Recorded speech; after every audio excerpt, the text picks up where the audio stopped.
Je ne pensais pas qu'un tel truc existait, je ne pensais pas parler un jour d'un truc comme ça. Le thème dont on va parler aujourd'hui, ça montre qu'il y a des choses qui ne changent jamais. Crypto-monnaie, arrestation au Maroc d'un commanditaire présumé d'une série d'enlèvements. Alors, on a ce mec qui est apparemment l'auteur de séries d'enlèvements qui sont en lien avec les crypto-monnaies. C'est-à-dire qu'à la place de braquer une banque, on aura un groupe de malfaiteurs qui vont s'en prendre à des gens pour les kidnapper et demander une rançon ou alors demander un paiement en échange de libération par eux-mêmes en crypto-monnaie. En fait, c'est hyper simple puisque les crypto-monnaies ne sont pas, il y a rien de centralisé. Enfin, moi, je m'y connais pas du tout, ça m'intéresse pas. C'est vraiment un truc c'est ça. Les crypto-monnaies, c'est un niveau d'autisme que je n'ai pas encore atteint. Je m'y connais pas. Je sais pas exactement comment ça marche, mais je sais que c'est beaucoup moins traçable et c'est décentralisé. C'est-à-dire qu'il n'y a pas une autorité qui détient, comme une banque centrale pourrait détenir des fonds. Il n'y a pas une autorité qui détient les bitcoins. C'est extrêmement décentralisé, ce qui fait que c'est très dur, je pense, c'est très dur à tracer et les transactions se font très facilement.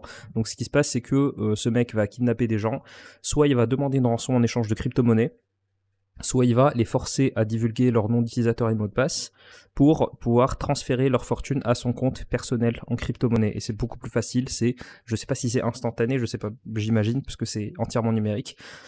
Donc voilà. Cet homme-là, il faisait l'objet alors son nom c'est Badis Mohamed Hamid Bajou. Actuellement, il est franco-marocain puisque dans sa cavale, il a acquis la nationalité marocaine. Le parquet de Versailles a également confirmé l'interpellation récente d'un individu franco-marocain âgé de 24 ans, originaire des Yvelines, déjà condamné par la justice. Il faisait l'objet d'un mandat d'arrêt émis par un juge d'instruction versaillais qui avait transmis aux autorités marocaines une demande d'entraide internationale, a ajouté le ministère public dans un communiqué. Donc ce mec, apparemment, c'est assez inquiétant. Cette arrestation intervient dans un contexte de multiplication des rats et tentatives d'enlèvement dans le secteur des crypto-monnaies depuis janvier, inquiétant les autorités françaises et les incitant à redoubler de vigilance. Ça se fait surtout en France. En France, ça se fait plus que dans n'importe quel autre pays. Cette série noire a commencé en janvier avec le kidnapping de David Balland. L'alerte avait été donnée par l'autre cofondateur de ces sociétés spécialistes de portefeuille crypto, Eric Larchevêque, qui avait reçu une vidéo d'un doigt coupé de David Balland accompagné d'une importante demande de rançon en crypto-monnaie. Il avait finalement été libéré et sa compagne retrouvée ligotée dans un véhicule. L'information judiciaire se poursuit avec au moins 9 suspects mis en examen, dont un autre commanditaire présumé. 2 notices rouges. Alors, une notice rouge, qu'est-ce que c'est ? C'est pas un mandat d'arrêt, c'est plutôt une demande faite par Interpol, puisqu'un mandat d'arrêt, ça doit émaner d'autorités de police. Et une notice rouge émane de Interpol, qui est une organisation internationale. Ce n'est pas une organisation de police, puisque organisation de police, ça sous-entend qu'elle soit affiliée à un pays. Or, Interpol est une organisation internationale. Elle peut émettre des demandes à plusieurs degrés, le plus haut degré étant la notice rouge, Red Notice. C'est un film d'ailleurs assez médiocre, avec Gal Gadot, The Rock et l'autre, je me rappelle plus comment il s'appelle, Ryan, je me rappelle plus quel Ryan c'est, mais en tout cas c'est un film assez nul.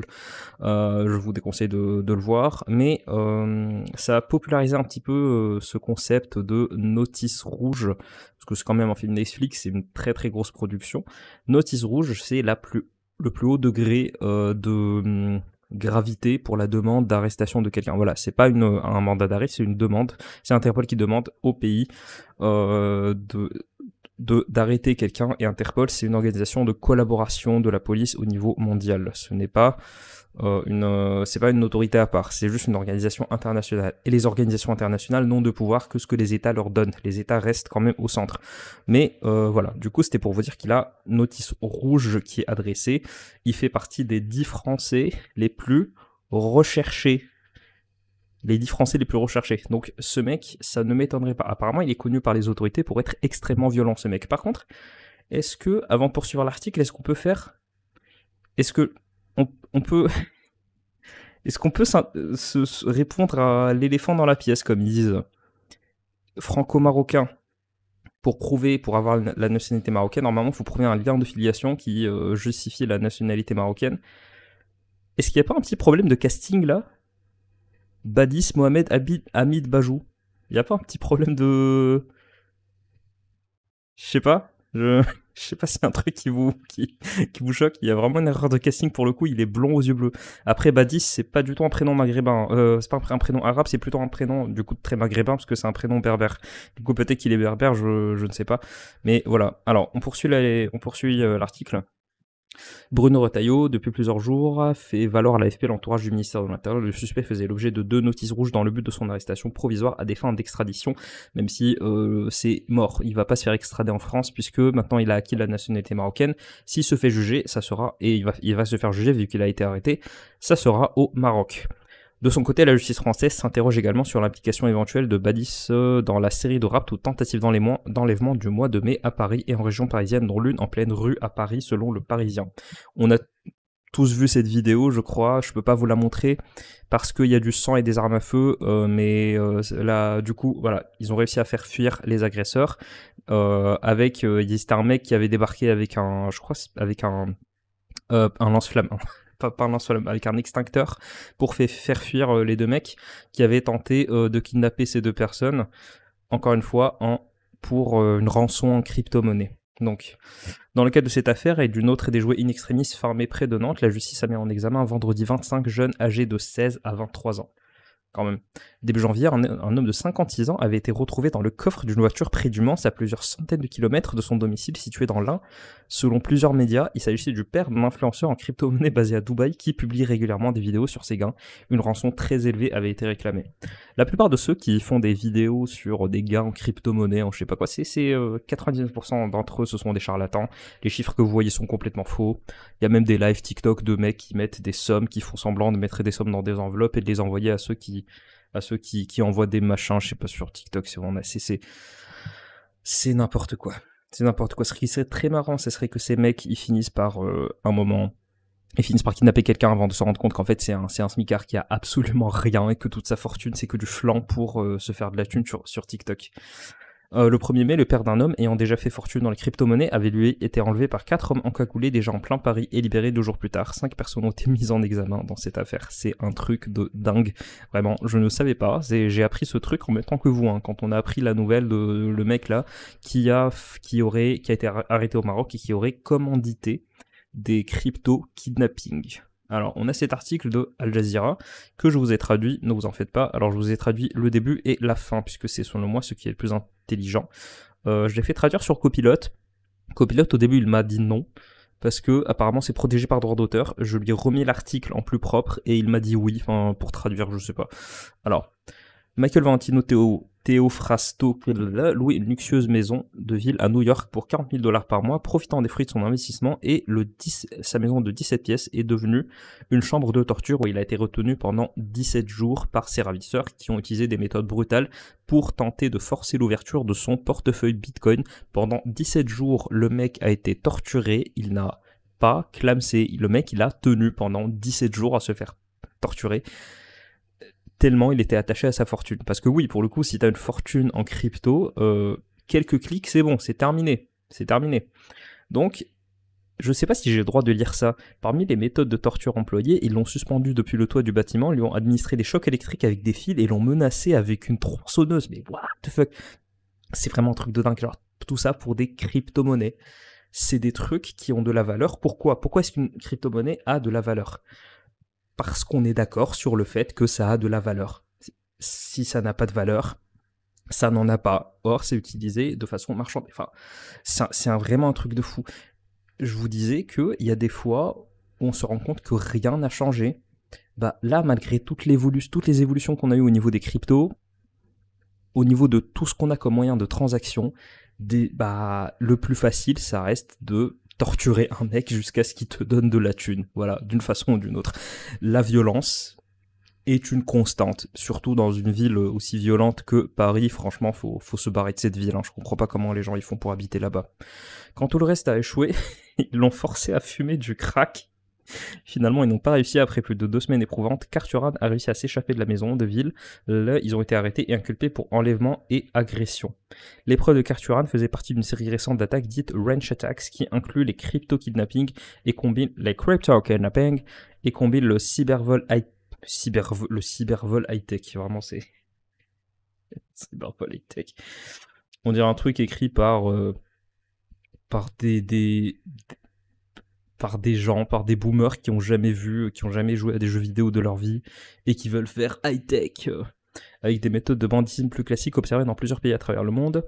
Le 31 mai, 26 personnes ont été mises en examen, ça on l'a déjà vu. Cette affaire était le point culminant d'une enquête policière sur tentative d'enlèvement par un gang organisé de la fille du petit-fils du PDG de la société de crypto-monnaie Paymium à Paris le 13 mai, ainsi que sur d'autres plans infructueux, dont une tentative ratée sur la même cible la veille et une autre tentative près de Nantes le 2 juin.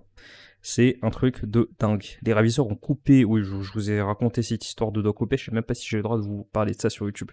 C'est hyper inquiétant, franchement c'est méga inquiétant, faites attention à vous, hein, si vous avez, et j'ai même entendu des histoires, comme quoi un mec avait été noyé en France à Versailles pour une question de crypto-monnaie. C'est un truc de dingue. Franchement, les gens, faites attention à vous parce que ce genre de truc, visiblement, ça peut attaquer, ça peut concerner n'importe qui. Et si les gens savent que vous avez un portefeuille en crypto conséquent, croyez-moi, ils vont pas hésiter à vous faire faire un truc comme ça. Surtout que les mecs qui sont payés à faire ça, en général, c'est des mercenaires, entre guillemets. Ils sont payés pour ce truc entre 1000 et 4000 dollars, apparemment. Le Bitcoin a été la première crypto-monnaie. Ce mode d'échange monétaire permet aux utilisateurs de contourner les banques centrales et les méthodes de paiement traditionnelles. Il s'agit maintenant d'un système monétaire décentralisé fonctionnel avec des centaines de millions d'utilisateurs à travers le monde. Voilà. Il a été utilisé pour la première fois dans une transaction en 2009 avec une valeur de seulement 0,04 $ par Bitcoin. Hier, son prix a clôturé à près de 101 576 $ par Bitcoin, soit 53% de plus. Je précise que dans cette vidéo, légalement, sur YouTube, je dois dire que je ne donne pas de conseils financiers. Voilà, je ne suis pas payé à faire ça, je ne donne pas de conseils financiers, il ne faut pas m'écouter quand on parle de finances. Mais franchement, je pense que le Bitcoin est une bulle et que ça va exploser à un moment ou à un autre. Et que j'ai l'impression que plus on est en train de monter, plus la chute va être vertigineuse. Je dis ça alors que je m'y connais pas du tout, c'est juste, ça m'a l'air trop beau pour être vrai, surtout pour un truc avec aussi peu de réelle valeur. Si les vols de crypto-monnaies ne sont pas nouveaux, ils ont historiquement impliqué le piratage de comptes numériques contenant de grandes sommes. En 2022, par exemple, des pirates ont volé quelques 570 millions de dollars à Binance, la plus grande plateforme d'échange de crypto-monnaies au monde. Alors, l'article d'Al Jazeera contenait un paragraphe. Pourquoi est-ce que les enlèvements liés aux crypto-monnaies sont-ils en hausse? Tout simplement parce que c'est plus facile de voler de l'argent depuis un portefeuille numérique que depuis un compte bancaire traditionnel. Et l'enlèvement est un des moyens utilisés pour y parvenir. Encore une fois, c'est un truc de fou. Il y a des choses qui ne changent jamais. C'est en gros flingue sur la tempe. Et si tu le fais pas, on tire. Vraiment, c'est un truc de dingue. Les attaquants n'ont qu'à obtenir le mot de passe du compte crypto-monnaie d'une victime car aucun établissement financier tiers ne protège les fonds détenus dans le portefeuille numérique. Ta banque, par exemple, si jamais elle se reçoit l'appel d'un mec qui n'a pas du tout ta voix, qui parle pas comme toi et qui n'a pas ton numéro, et que le mec essaie de s'identifier à ton compte pour faire un virement, c'est mort. Pareil, la banque, le conseiller, il va l'envoyer chier. Pareil pour quelqu'un qui essaie d'utiliser ton tel, l'application en général elle est protégée par un milliard de codes. Les applications bancaires c'est un truc de fou, il y a une empreinte digitale, il y a un mot de passe, il y a un code PIN, il y a un code avec des cartes avec des numéros, des colonnes et tout. Voilà, c'est méga sécurisé. Le Bitcoin, bah visiblement c'est pas le cas. Alors à part quand tu as un mental de fer et que tu fais comme le mec qui a été torturé pendant 17 jours. C'est vraiment un truc de fou ça. Il y tenait vraiment à sa fortune. Contrairement à l'argent liquide, alors, les transactions sur une blockchain à registre ouvert, la technologie qui facilite les crypto-monnaies sont également permanentes, ce qui signifie qu'elles sont irréversibles. Ah, pour le coup, ça je savais pas. C'est irréversible, c'est-à-dire que tu ne peux pas. Une transaction, faut que quelqu'un m'explique. Hein. Moi, je suis pas juste néophyte là-dedans, c'est que je suis même pas dans un quelconque classement qui pourrait me qualifier mon intelligence. Je suis sur aucun classement, je suis tout en bas. Je suis pas en bas de l'échelle, je suis sous terre, moi, par rapport aux crypto. Donc, il faut que quelqu'un m'explique en quoi une transaction sur une blockchain à registre ouvert sont également permanentes dans le sens où elles sont irréversibles. S'il vous plaît, il faut que quelqu'un m'explique, comme ça cette vidéo n'aura pas servi à rien.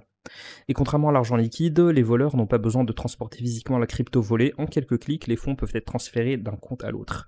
La capacité des crypto-monnaies à contourner les méthodes traditionnelles d'application de la loi facilite leur blanchiment, ce qui les rend populaires auprès des trafiquants de drogue opérant sur Internet. Là, pour le coup, c'est vrai, les gens, pour acheter de la drogue, des armes, pour faire appel à un tueur à gage, on dirait que je suis en train de vous donner des leçons pour le truc. Bah, en général, c'est plus par crypto qu'ils payent. Apparemment, il y a même des bars et des restos aux États-Unis qui commencent déjà à autoriser le paiement par crypto-monnaie. C'est quand même assez, je sais pas si c'est risqué, mais disons que pour un pour un hôtel, un resto, un café comme ça, je sais pas si c'est le mode financier, si c'est le mode de transaction que je privilégierais. Je parie que je dis ça parce que je ne connais pas. Moi, je me méfie en général de ce que je connais pas et je me méfie des choses qui sont trop belles pour être vraies. Je sais pas si vous êtes d'accord avec moi. Enfin, je vois pas pourquoi est-ce qu'on parle de ça alors qu'il y a 2 minutes on parlait quand même d'enlèvement. Si les criminels parviennent à contraindre une victime à leur donner accès à son compte, ils peuvent immédiatement disposer d'une immense fortune, d'où l'augmentation des attaques physiques et des enlèvements. Il faut qu'on me dise, est-ce que la crypto est réellement intraçable? Est-ce qu'on ne peut pas revenir à la source pour identifier des gens? Parce que il me semble que... Alors, il faut qu'on me dise, je crois que dans certains pays, la crypto-monnaie est interdite parce que justement, elle est intraçable. C'est comme, justement, quand on parle des VPN, si les VPN permettaient de réellement cacher ta position, ça serait illégal. Bah oui, parce qu'aucun État n'aime avoir des gens impossibles à localiser sur leur propre territoire.